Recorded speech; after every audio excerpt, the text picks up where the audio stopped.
Welcome to New Possibilities. I speak truth to power without fear.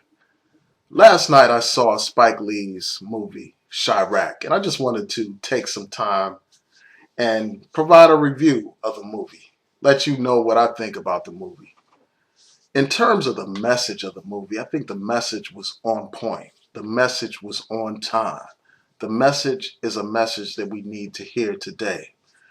He talked about the issue of black on black violence in the community. And I know some people have trouble with that term, but just the concept of inner city violence. The fact that you have all these young black people being killed in cities like Chicago and other cities around the country. They opened up with statistics about the violence, comparing the violence in Chicago to the violence in places like Afghanistan and Iraq.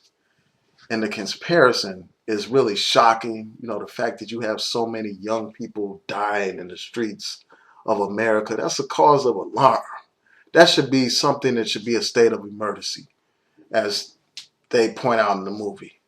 So this message is on point, and for that reason alone, I think that people should support the film. You know, whether they go to see it or they rent it or they actually purchase the film, I think is worthy of that. I think the brother Spike Lee deserves our support. But in this video, I'm going to provide my honest critique of the film, as I always do. So I want to talk about casting for a second. Most of the actors who were cast for this film were perfect. They were suited for their role, well suited. But I want to highlight a couple of issues with casting. But before I do that, I just want to say that the lead actress, Teyonah Parris, was perfect for this role. You know, this woman is super fine. She's my next celebrity crush. I mean, this woman is like beautiful. Everything about her says beauty. Her smile, her eyes, her hair, you know, her skin color, you know, her form. She's just a fine woman. She she exudes sexiness throughout the film, and you know, she's just fine.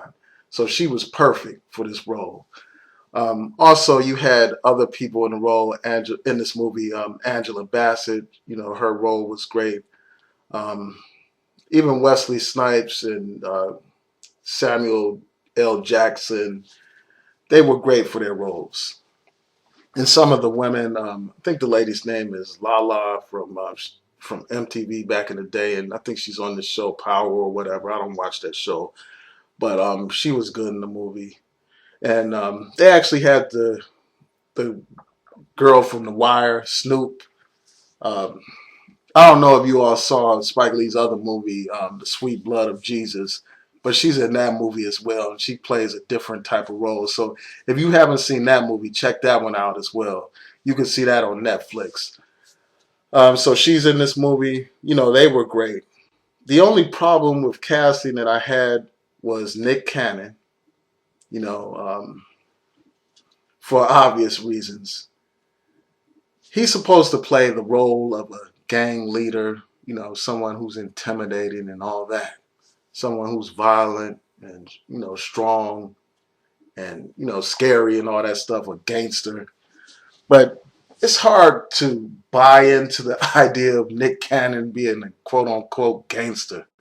You know, I just found it hard because he exudes courtiness. I mean, the dude is not the kind of person you think of when you think of a gangster. He's the last person you think of when you think of a gangster. So that aside, you know, for the most part, the casting was great. And a lot of the acting was great as well. The only problem with the actors that I had was Jennifer Hudson. And I understand that she was perfect for the role in the sense that she's an actual victim of violence. Her family members were killed a few years ago in Chicago. So for that reason alone, I can understand why someone would cast her for that role. But I don't think that she is the best actor. She played the role of a distraught mother in this movie. But it was hard for me to actually believe that she was a distraught mother. I mean, because she didn't play the role well. She didn't really display like a genuine type of anger or sorrow about the loss of her daughter. I don't think that she acted in a very well fashion. I don't think she's the best person for that role. I mean, there are plenty of actresses who could really portray the role of a mother who's lost their daughter. So that was one problem that I had with her in terms of her acting ability and just her being cast for that role.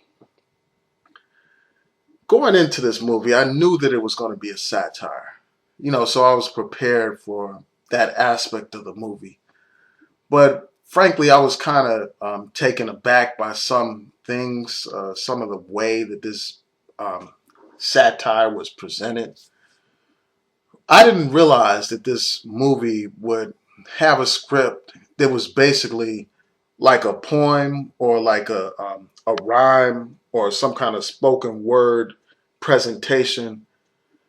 But that's what you had in this movie. You had a lot of lines that actually rhymed. So the script was like a long rhyme, like a poem. So a lot of the lines in each dialogue included rhymes. So it was similar to rap without the music, and it was similar to like spoken word. So I wasn't really prepared for that, and I didn't like that aspect of the movie. I think that it would have been more powerful if they just had people talk the way people talk instead of having people talk in rhymes and riddles and pseudo poetry. So that was just one aspect that I didn't like about the movie. Another thing is just the nature of it. I mean, I understand what satire is about, but there was too much joking around in the movie, too much of that. So, and I don't think that that's appropriate for a serious subject matter like violence, a subject matter of inner city violence. I don't think such a movie should be about jokes and laughs and all that kind of stuff. But I mean, I understand that you should have balance in a movie. A movie should have some serious moments and it should have some light moments. But in this movie, I think there was too much joking around and all that kind of stuff. So that's just one aspect that I wasn't really feeling like that. And it kind of reminded me of Quentin Tarantino's Django movie. And I did a review of that movie years ago as well. Um, I may include a link so you can check out my review of that. But in that movie, they had a lot of jokes. And the subject matter was very serious, which the subject was slavery. And you had people joking around and all that kind of stuff. And that just set me off. That set me off balance. And it threw me off. And I wasn't really feeling that. I hate that kind of stuff. So this movie had a lot of satire. I mean, it had a lot of jokes and all that kind of stuff. And there's a place for jokes, but again, I think this movie just went a little bit too far with the jokes. I think it should have had a more serious tone given the serious subject matter. Um, so yeah, that's one aspect. Also, I want to talk about the whole issue of sexism in this movie. Before this movie came out, there was a lot of criticism just based on the preview of the movie, the trailer, I guess. Um, So people were criticizing the movie based on that alone. And I said, well, hold on. As I indicated in my prior video, I said, you got to wait till the whole movie comes out before you critique it. So that's what I did. I waited for the movie to come out. And I'm a big supporter of Spike Lee, as I indicated in my prior video. Um, so I waited till the movie came out. I saw the movie. And now I want to talk about sexism in the movie. This movie is sexist. There's no way to get around that fact. Um, it's sexist because women, for the most part, in this movie are like sexual props. They're like sexual objects in this movie. Also, in this movie, you have a lot of male actors referring to women as hoes and bitches and all that kind of stuff. And women are essentially reduced down to their genitalia in this movie for the most part. There's a slogan in the movie no peace, no pussy. Throughout the movie, that's the slogan that they're saying. Um, so it's like women are basically reduced down to their vagina in this movie. Their value is in their vagina in this movie. And I understand the need for people to organize against the violence in the community. I get that, and that aspect I commend. I mean, I commend that you had these women that decided to do something to stop the violence. But I just think the nature in which this movie was presented, reduced women down to being sexual objects and reduced them down to being a pussy instead of a person. So that's just one aspect of the movie that was troubling. I mean, you did have strong actresses in this movie, like, as I said, Teyonah Parris. She was well suited for her role, and she did have some dimension to her character, but not enough. I think they could have made these characters more developed. And you had Angela Bassett's character, which was a strong character, and Jennifer Hudson's character. I like those characters. But all the rest of the women, for the most part, were reduced to being sexual objects. And there was a lot of, misogynistic terminology and all that kind of stuff.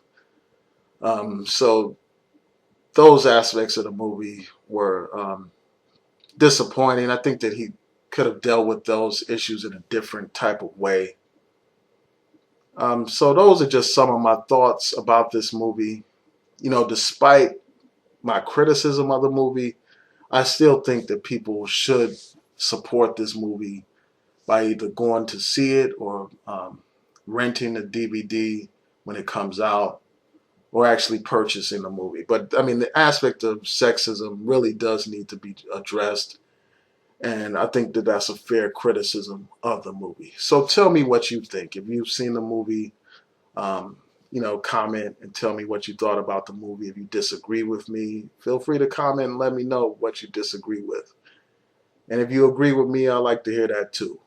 So please rate this video and subscribe to my channel if you're not subscribed. Peace.